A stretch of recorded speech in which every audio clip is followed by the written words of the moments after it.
Welcome back to Body Blueprint. Let's jump into another extremely important topic today, eyesight. Most of us just kind of accept that as we get older, our vision is going to get worse. It seems inevitable, right? But what if that's not the whole story? What if the decline of our eyesight isn't a foregone conclusion at all? I mean, does this sound familiar? You're squinting at your phone, you're pushing it further and further away, and before you know it, you're walking out of the eye doctor's office with a stronger prescription. It's a story we hear so often, we've all just started to believe it's the only one out there. But this is the question that really changes everything. What if vision isn't just, a fixed thing that slowly breaks down? What if it's something way more dynamic? Something that's connected to our overall health in a way we never even realized? Okay, so to really get this, we have to start with a really fundamental concept. Your eyes aren't just windows to the world. No, they are a direct, physical part of your brain. Yeah, think about that for a second. When you were developing, two pieces of your brain were literally pushed out of your skull to become your eyes. I'm not being poetic here. This is a straight-up biological fact. And the retina is the perfect example of this. That light-sensitive layer at the back of your eye. It's not just connected to the brain, it is brain tissue. It's made of the exact same stuff. So it stands to reason, right? Whatever is good for your brain is also good for your eyes. Okay, so if the brain and eyes are so linked, just how powerful is the brain's control over what we see? Well, the answer might actually shock you. This is where it gets wild. It's been documented in cases of dissociative identity disorder that a person can switch from needing powerful glasses to having perfect 20/20 vision in seconds, all by just changing personality. Think about that. It's the same eyes, the same physical structure, but a different brain state causes this massive, instant change in eyesight. It's incredible. So here's the crucial point, right? Your eyesight isn't some static piece of hardware.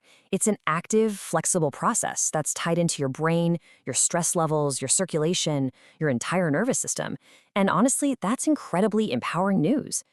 All right, now that we understand the amazing potential of our eyes, let's talk about the real-world challenges we're all facing.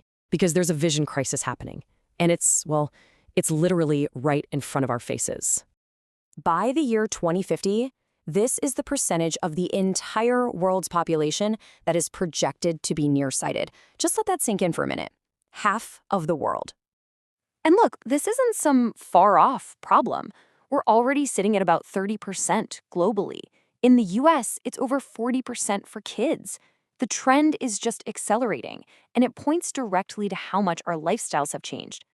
I mean, it's really the perfect storm of modern life, isn't it? We spend so much more time indoors, staring at screens that are just inches from our faces. We live in cities where the longest view we have might be the building across the street.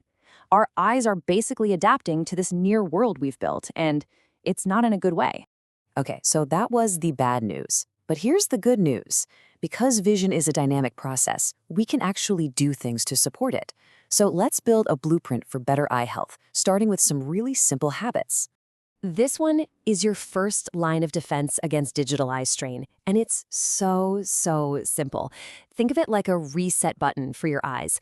Every 20 minutes, just look up from your screen at something that's at least 20 feet away and hold that gaze for 20 seconds.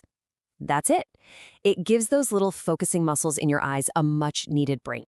Now, this is huge. Research, especially a big study out of Taiwan, has shown that getting kids outside can dramatically slash the rate of childhood myopia. And it's not just about looking far away. It's also about the quality of natural light and all the different things your eyes get to look at. You can also feed your eyes from the inside out. I'm talking about nutrients like lutein and zeaxanthin. They act like internal sunglasses protecting your retina. And DHA, which is an omega-3 fat, it's literally a building block of your retina. I mean, it makes up about 60% of its mass. So yeah, super important. And nutrition is a total team sport. For example, your body needs zinc to effectively move and use vitamin A, which is crucial for things like night vision. It's a perfect example of how all these nutrients have to work together to protect your sight. All right, let's get into some exercises. When we stare at screens, we just don't blink enough. It's a fact, and that leads to dry, irritated eyes. So this simple blink and squeeze exercise, it lubricates the cornea. But also, that gentle pressure triggers a reflex that activates your parasympathetic nervous system. That's your body's rest and digest mode. So it literally helps you relax. Now for this next one, the key is to be slow and deliberate. You're trying to build precision and control here. This isn't just a muscle workout, it's a brain workout too. You're strengthening those neural pathways that allow for smooth, accurate eye movements, which can really cut down on strain. And this last one, think of it like physical therapy for the lens inside your eye. As we get older, that lens gets stiffer. This exercise forces it to change shape, from thick and round for looking at things up close to flat for looking at things far away. It's all about helping maintain its elasticity and flexibility.